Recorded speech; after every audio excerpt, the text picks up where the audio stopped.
Good morning and welcome to Bible class. I'm so glad you guys are joining me in Jerusalem. We're headed back to Jerusalem today. We're going to catch up with Abraham for our very last Abraham lesson. And so we're going to go to a special mountain that tells the whole story of the Bible. It's really cool. And I'm so glad you're here joining me to check this out. Okay, so we have to remember where in the world we are. You ready for the continent song? Nod your heads. Okay, here we go. Tell me the continents, tell me the continents, tell me if you can. North America, South America, Europe, Asia, Africa. Don't forget Australia. Don't forget Antarctica. Tell me the continents. Tell me the continents. Tell me if you can. Good singing. It's hard to sing on a Sunday morning sometimes. So we are headed to the continent of Asia, specifically to the country of Jerusalem. So on Google Earth, we're going to fly there and we're going to go past the continent of North America, over the Atlantic Ocean, over the continent of Africa, zoom in to the country of Israel, specifically to the city of Jerusalem, even more specifically to a hill that the Temple Mount is on. Now, in our Palm Sunday lesson and in our Easter lesson, we talked about the Mount of Olives, but we're not going to go there today. We're going to the Temple Mount. Okay, so first, let's go to our Bible because that's our guidebook, right? So I have a verse here that will give us clues where we are going. It says, read it to your family if you want to read along. Then God said, take your son, your only son. He is the one you love. Take Isaac. Go to the place called Moriah. On the mountain, I will show you. Now, wait a second. God seems to do this to Abraham a lot, where he says, go to a place, I'll show you. But he doesn't actually give him a map. So Abraham doesn't always know where he's headed. Abraham has faith that God will take him where he needs to go. And that's where we find him today, except that Abraham isn't yet in Jerusalem in this part of the story. He's back in Beersheba. So let's look at our map. Now, if Abraham had Google Maps, he could plot his course. He would start at number 1, which is in Beersheba. And on my number 1, I actually started at a place called Abraham's Well. That's so cool. I can't wait to go visit there for real. It is a museum about one of the wells of Abraham. He may have started around that area, and then what direction would he go to get from number 1 to number 2?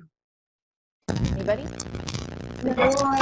North, yes, very good. He would have gone north, but a little bit east. So really it's northeast towards Jerusalem. Now look at the elevation on this Google map. On the left side, do you see the elevation? Are they going uphill or downhill? Are they going uphill or downhill? Yeah, they're going uphill. It's a long uphill trek. And how many days do you think it took him to get there from Beersheba up to Jerusalem? Give me some guesses. How many days? A week. Good guess. Any other guesses? 3 weeks. Ooh. A month. 2 months. 7 years. 3 weeks. A month. 3. Wow, you guys are prepared for long trips. It took 3. 799. Oh no, it just took 3 days. I said 5. But those 3 days, he would have had to camp out. So good thing Abraham knew how to pitch a tent, right? Because he would have had to sleep outside on his way. They didn't exactly have a lot of motels. So they would have taken 2 servants with them, 2 helpers, and they would have loaded up the donkey, right? Remember, Abraham cut all the firewood. Why was he going there? Do you remember the story? This is where God asked Abraham something pretty incredible and a little scary. God was giving Abraham a test. He asked Abraham to bring his beloved son Isaac to the land of Moriah, because God was going to test him and ask him to sacrifice his son Isaac. But luckily, just at the last minute, an angel came and said, stop, and said that, wait, there's a ram that you can sacrifice instead of Isaac. Whew, boy. So Isaac, I'm happy to tell you, was still living. He survived. And they sacrificed a ram instead. But God tested Abraham to see if Abraham would be obedient and follow instructions. And he did. So this one event on Mount Moriah is really important to understand the whole Bible story. And I think we'll see that as we go through. I have a few more places to show you. So the next thing I want to talk about is, imagine what's behind me here. So I am in front of Jerusalem, in front of the Temple Mount. And today there's a lot there. There's houses and shops and tourist places. And I want you put your imagination on, and I want you to imagine that you are walking there with Abraham and Isaac, and that at that time, remember, it was about 4,000 years ago, there would have been a city nearby, but the hill probably was empty. It probably was just rocks and grass and just a hill, right? Not with all of the things on it. So imagine you're there with Abraham and Isaac on the hill. And so they would have gone to the eastern slope of this hill. It's the Mount Moriah hill. And when they get part of the top, there's some rock sticking out. And that rock is kind of important. That's where Abraham built his altar that he was going to sacrifice Isaac on. But that altar on that piece of rock on Mount Moriah is very interesting. And so I have a video that was the first part of why this is interesting. Okay, so here comes a video. So close your lips, open your ears. Here we go. Okay. Originally, there's a natural hill. This is the mountain that the Bible calls Mount Moriah. At the top of the hill, there's a rock, the natural bedrock. And this, in Judaism, became to be known as the stone of foundation, Even Hashtiyah in Hebrew, because all the beginnings were linked to this rock. In Jewish tradition, from this stone, the world was created. Adam, the first human, was created on the stone. And to this stone, Abraham brought his son Isaac for the sacrifice. So all the beginnings of the world, of mankind, and of the Jewish people were all linked to this. So around the year 1000 BC, King Solomon built the first temple just over the rock, and the rock became the place of the Holy of Holies. This temple stood for 420 years almost, until the Babylonians came and destroyed it in the year 586 BC. 50 years later, the Babylonians are gone and the Persians are now the new boss in town. King Cyrus of Persia lets the Jews, gives them permission to rebuild their temple.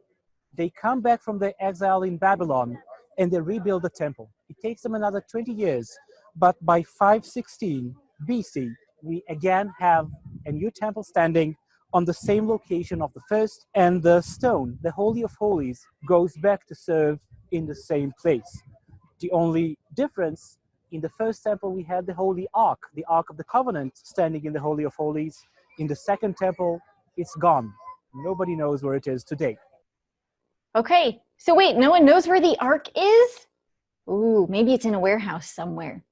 Those of you who've seen Indiana Jones will get my joke.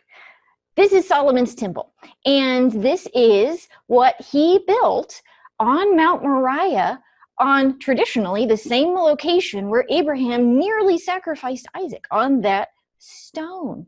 And so if you look at the layout of Solomon's temple, it faces east. For me, east is this way when the sun comes up. And in the very back was the Holy of Holies, the most holy place. That's where the Ark of the Covenant sat and where God's presence would come in to the temple. And that was where that foundation stone is. Solomon built right over that foundation stone. It's in where the most holy place is at.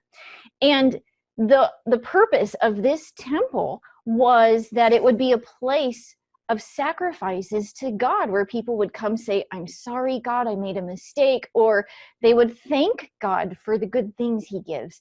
And this would be a place for sacrifice, very much like where Abraham nearly sacrificed Isaac. And this was also a place where God would come down to dwell with his people. So the next part of the video I'm going to show you tells you the next step. Around the year 20 or 19 BC, the mighty King Herod, king of Judea, wants to rebuild the temple, make it nicer than ever before. He has a problem. He wants a larger base to build a larger temple. But in order to do that, you could either cut down the mountain, flatten it, and have a larger base, but then you would lose the stone of foundation, the reason that the temple is here. So King Herod instead builds huge retaining walls all around the mountain. On them, now he can build a larger platform, and the area is 35 acres. It's like over 20 football fields put together. Now he can build a larger, nicer temple than before. And indeed, his holy area was bigger than Rome or Athens or all the holy areas of the ancient world. Whoa, that is huge. So I have a comparison right here where you can see Solomon's temple, which back in Solomon's day was pretty grand, pretty amazing. But look at Herod's temple. It's on steroids. It's huge. It is 20 football fields, 35 acres. That is massive. And I wanted to show you this because Herod kept the same location as Solomon's temple, which means that foundation stone was still under the most holy place. And so let's look at where Herod's temple sat, but it's like what's behind me here in Jerusalem. Let's look at the whole complex. Here's what it looks like in an illustration. And you can see that the temple part of it is actually very small on top. And he built that 35-acre area for lots of people to be able to come up, right? And it actually is an engineering marvel. The engineers study and learn a lot about building techniques, but we'll talk about that in a different lesson. Jesus actually visited here many times. You remember that time when Jesus was 12 and his family went to Jerusalem for holiday, and the holiday was done. His family started to go back home, and they're like, hey, where's Jesus? I don't know. Do you know? Well, Jesus was back in Jerusalem at the temple. Or how about that time when it was right between Palm Sunday and Easter, when Jesus went to the temple and was so upset he overturned the tables of the people making money there, right? So Jesus was there at the temple for that. And then remember in the Easter lesson, after Jesus was arrested and was taken away from the Garden of Gethsemane over on the Mount of Olives, he had to walk in front of the temple or past the temple to be crucified at Golgotha, which, by the way, Golgotha is like next door. It's very close by. All of this is like within a 10-minute walk. It's pretty amazing. So let me show you. When Herod's temple was destroyed after Jesus had died, it was the year 70 AD, and the Roman army came in and just completely destroyed Jerusalem. They burned down the temple. There was nothing left. It looked like nobody had ever lived there.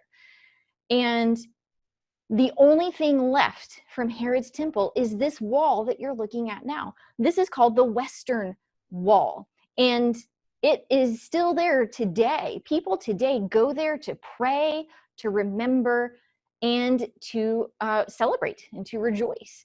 This is the first holiest site in all of Judaism. So Jews today will go to this place. It is very special to them. But I want you to look on top of this Western Wall. Look kind of north to the left.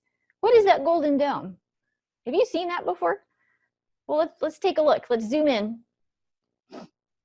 It is gorgeous. Look at that beautiful blue tile work and that golden dome. So after Herod's temple was destroyed, nothing was on that site for many hundreds of years until the Muslims came and built this building. This is called the Dome of the Rock.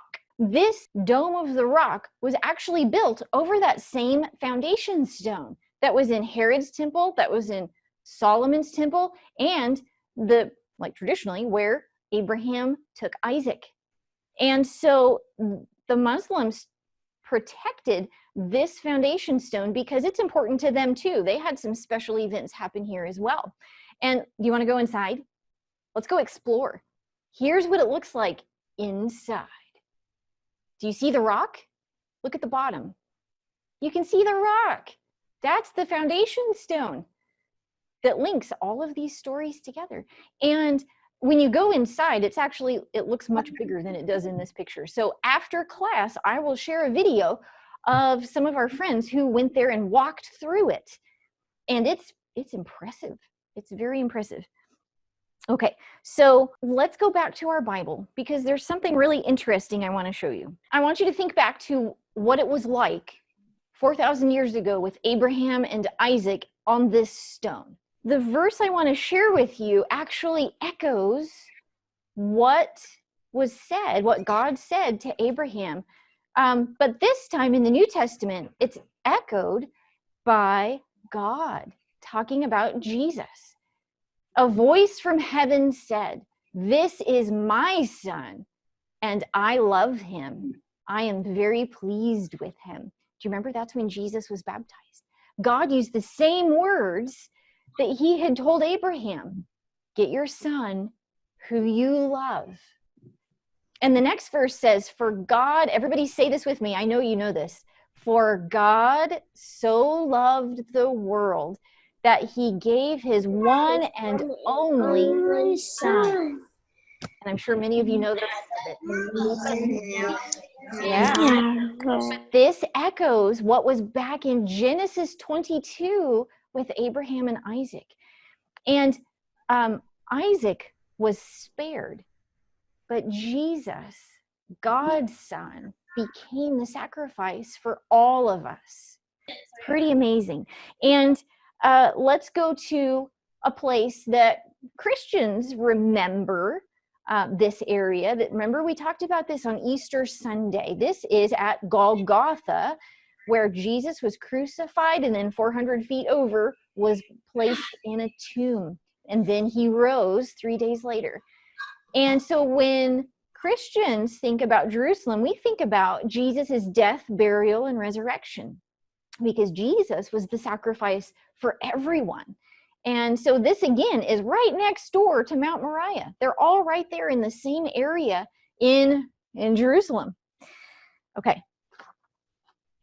So the last thing I want to talk about is that this Temple Mount, this temple area behind me, today it is fought over. Have you ever had a fight with your brother or sister, cousins, friends? Yeah, there's a big fight over this whole area because the descendants from Isaac, remember Abraham's son Isaac had descendants who became the Jewish family.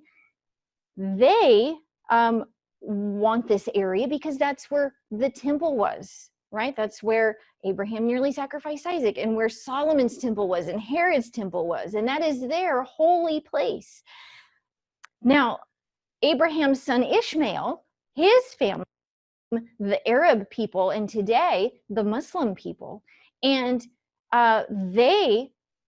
they think this place is very, very special too, especially the Dome of the Rock that you saw earlier. And so they sometimes fight a lot about just this spot. And for Christians who follow Jesus, remember Jesus was a great grandson of Abraham too. Jesus became the sacrifice for everyone. So Christians don't necessarily fight over this area because Jesus was our sacrifice. And so We don't need the land or the temple because Jesus is our foundation stone. It's pretty amazing. So this last verse I want to share with you talks about how we are the temple. Don't you know that you yourselves are God's temple? Don't you know that God's Spirit lives among you? Because Jesus was our sacrifice, that allowed the Holy Spirit to come and live in us. So we don't need a building temple for us to connect to God, because God lives within us. Jesus is our foundation stone. It's pretty amazing. I'm so glad you got to come to Mount Moriah with me and see the whole story of the Bible, from Abraham and Isaac to King Solomon and his temple, to Herod and his temple, and to what Christians think is important today is the sacrifice of Jesus. And all of that can be seen on Mount Moriah, whole story of the Bible. I hope that you'll join me next week. We have a special treat for Mother's Day. We're going to meet a famous mother. We're going to talk about Ruth and her mother-in-law, Naomi.